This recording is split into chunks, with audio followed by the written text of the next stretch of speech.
Hey, I'm here at the Red Barn Spectacular at the Gilmore Car Museum in Hickory Corners, Michigan. They got about 1,500 cars here today. It's open to all cars 1997 and older, so we've got a real wide variety of stuff here. I'm going to walk around, try and hit some of the highlights, show you some nice cars. I'll probably try and hit maybe some of the more pre-war stuff because that's more my jam, although I do like all cars, so I'm going to find some newer stuff to show you. Let's go take a look and see what's here. To start off with, I'm going to hit just a couple of the Model Ts that were here. This one is a very early example of the Model T run. This is from 1909. The Model T started production in 1908, so this is actually fairly early. As you can see here, this is right in the brass era. We're dripping in brass. Everything is brass plated. Brass is very much in vogue in 1911. That would change just a few years later as taste changed, but right now, more brass is better. You can see that this is red. Some people are under the misconception that the Model Ts were black throughout their entire production run. But early on, there was a few different colors that you can choose from. This very nice red being one of them. Here's another Model T. This is a very nicely done speedster. In one of my previous videos, I mentioned that speedster is sort of a precursor term to hot rod. Another thing they used to call them back in the 20s is go jobs.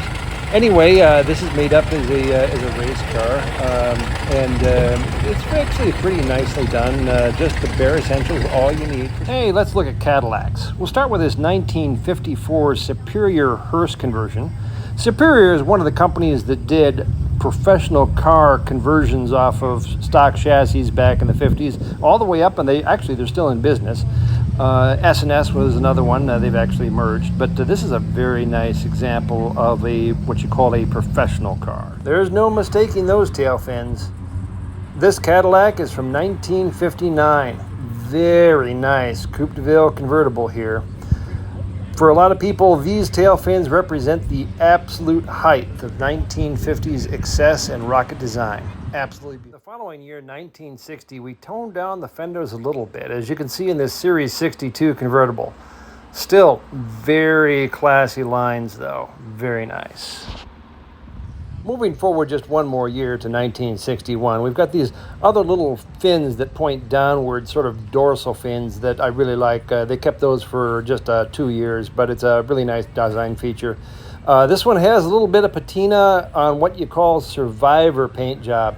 I really like the whole look of it. It's just a nice, classy car. This guy was so well camouflaged, I almost tripped over him. We've got a military Hummer here representing some of the specialty vehicles that showed up today. This one has a nice matching trailer on there. The owner wasn't around to talk to get a little history of the vehicle, but very nice. Thanks for bringing it. Speaking of military-inspired vehicles, here's a 1945 Willys Jeep. This is the civilian version where Willys is starting to enter the civilian car market after the close of World War II with a civilian version of the military Jeep. This is something interesting. This is a 1970 Gremlin, but it's a little bit special. This is actually from Australia. This was imported into Australia by Australian Motors International, and it was converted over to right-hand drive. They were sold in very small numbers there. Here it is. Here's the right-hand drive conversion that was done when it arrived on Australian shores. Here's a very nice 1954 Pontiac Chieftain Deluxe, top of the line for Pontiac in 1954, sporting a nice two-tone paint job. Two-tone paint jobs in various configurations were very popular in the middle part of the 1950s, and this one is very well done. This has the Pontiac chrome stripes down the hood, which was their signature for a lot of years. Over here we've got a 1951 Chevrolet Style Line Deluxe. This is a woody wagon, although that's actually not wood. That's molded metal body panels that's been painted to look like wood, but very nicely done. Looks very nice from the back. Let me pan back here a little bit and show you this thing. Very, very nice car. Here's its competition, the 1951 Ford Country Squire Woody Wagon. Ford at this time was still using actual wood, although this would be the last year for it. Still a very nice car. Which one would you buy? Sticking with the station wagon theme, here's a 1959 Rambler American. Very nice entry from an independent automaker. This is the interior, very nice original upholstery, nice 1950s look here. 1959 Chevrolet Brookwood wagon with unmistakable batwing rear end. Very nice. No discussion of station wagons would be complete without mentioning the 1972 Oldsmobile Vista Cruiser. The height of 1970s luxury with the window in the roof so that you can look out from the third row seating and see the vistas. Just a wonderful station wagon that everybody wants, whether you admit it or not. Here we have a 1959 Ford Galaxie 500. This was the first year for the Galaxie nameplate for Ford. That would continue on into 1974. I actually used to own a 1959 Galaxie that was just the duplicate of this car with the coral and white two-tone, although mine was certainly not nearly this nice. So I've always had kind of a soft spot in my heart for the Ford Galaxies. Just a very nice car, very well received at the time. Over here next to it, we have a 1957 Chevrolet. Here we have a 1939 Ford Convertible Coupe. Very nicely done. This is the first year that Ford actually had hydraulic brakes. They had mechanical up until that point. Very nicely done car. Over here next to it, we have a 1930 Stutz. This is a Model M, very luxurious car. I believe Stutz had 3 different body manufacturers: Hale, Kilborn, LeBaron, and Wyman at the time that were putting on the bodies for them. I don't know which one this is. Everything about this car just bespeaks luxury. Look at that tastefully done dash with the wood accents on there. 1930, of course, is an unfortunate year since we're just starting the Depression years at this point. So going forward, not too many people would be able to afford cars like this. Over in pickup trucks, we have a 1967 International. Here it is parked next to a 1965 GMC pickup. Here's an early 1950s 6100 Chevrolet pickup truck with nice painting and nice graphics on the side. Here's another 1951 Ford. This has a little bit of wear on the paint, so it's more of that survivor paint that, I don't know, I just have an affinity for it. I just like to see it because it kind of shows you that it's more of a well-preserved original car than something that's been restored. And it's just nice to see these things out to shows. The Kalamazoo Air Zoo is out here representing with an airplane. The Tin Can Tourist showed up to the show too. There were a lot of nice vintage trailers to look at, like this nice early Spartan. Here's a 1960 Edsel Ranger. This is a redesign this year in an attempt to save the car, but this would really be the last year for it. There just wasn't the market for a car in this price range at that point. As we walk around front, you're going to see that the Edsel horse collar is gone in part of that redesign, but it just really couldn't save the car. Hey, 1958 Ford Thunderbird in the house.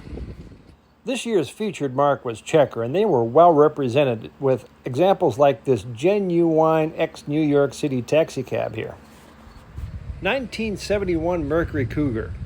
You know, I really kind of have an affinity for Ford products in the early 70s. I think they had some really distinctive grills you don't see too much on the road anymore. Classic 1970s white interior. The early 70s loved their white interiors. I never really figured that one out. Anyway, very nice car. 1956 DeSoto Fire Dome. I always like these things. I think they have really neat taillights. 1955 Buick Roadmaster. You can always spot the Roadmasters from a while away because they've got 4 portholes as opposed to the 3 that are on the other Buicks. Very nice car. This one has factory AC. Look at that, 1955. 1958 Chevy Impala. I actually kind of like these really almost as much as the 1957s, although they don't get the love. I think that they're just a really neat design. Going 1 year newer on the Chevrolet, we're in a 1959 Impala. Now we're into the Batwing era. Everybody loves Batwings. Also, they're fun to say, Batwings, Batwings. Nicely done 1961 Chevrolet. I really like this sort of seafoam green color. Really evokes the era well. Always like to see first generation Buick Rivieras. Nice clean lines. 1950 Chevrolet Suburban. I think it's no secret that the Suburban nameplate has been around a long time. There's always been a need for this sort of niche in the market with that large sort of truck carrying capacity with also some passengers in there too. Sort of an early SUV. Very nice. 1947 Ford here, looking remarkably like the 1941-42 models from just before the war. During the war, the car companies had other things on their mind than designing new models. So just after World War I, all the companies pretty much had cars that looked like their pre-war models. Here's a 1977 Pontiac Trans Am. This is the classic Smokey and the Bandit car where everybody fell in love with the Trans Am. It's got the Screaming Chicken hood decal that everybody knows and loves. Changes between 1977 and 1978 were very minimal, but I believe this is a 77. 1959 Buick with sort of wing fin thing going on here. 1959 was just a wild model year with every car company just at the peak of 1950 success. It didn't last though, just that one model year, but it was really something else. Even Buick, look at this. We had actually a pretty strong Porsche contingent.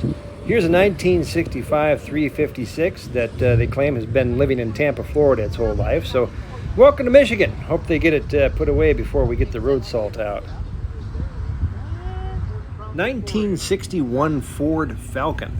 Ford's entry into the compact car business. I actually have a lot of good memories of a car similar to this that my dad drove when I was a kid, although his was kind of a whipped out rust bucket. But you know, hey, this is for you, guy that asked to see some Japanese cars. This is a 1989 Toyota Celica. This came out back when I was a cool college radio DJ. And look at that! The cassette tape carrying case. I had one exactly like that. That is just so cool. It just warms my heart to see stuff like that. Anyway, nice Toyota here. 1970 Ford Mustang. It has the rear spoiler that I think was part of the Mach 1 package, but I'm not sure if you could order it separately or not, so this may or may not be a Mach 1. Anyway, very nice Mustang either way. There's just so many cars I didn't even get a chance to show you. I just even scratched the surface of what was here. I got to make a note to myself for last time to just take more videos so that I can have more things that I can show you. I don't know, maybe break the video up into a couple of segments. Anyway, this is just a gigantic show. Well, that was the Red Barn Spectacular Car Show. That was actually just a very small sampling of the cars that were here. It was a wonderful day. Maybe if you didn't make it next year, you can come out and take in this wonderful car show that they got out here. Like I said, they get about 1,500 cars, so it's a very large show. They have a swap meet that's associated with it. I think I'm actually going to do the swap meet as a separate video because I took a lot of footage over there and found some really wonderful things. I'm going to post that next week. I've got some other things that I had planned, some restoration projects I was going to show you, but I'm just not going to get to those right away because, so maybe towards the fall I'll start to show you some of that stuff. All right, until next time, talk to you later.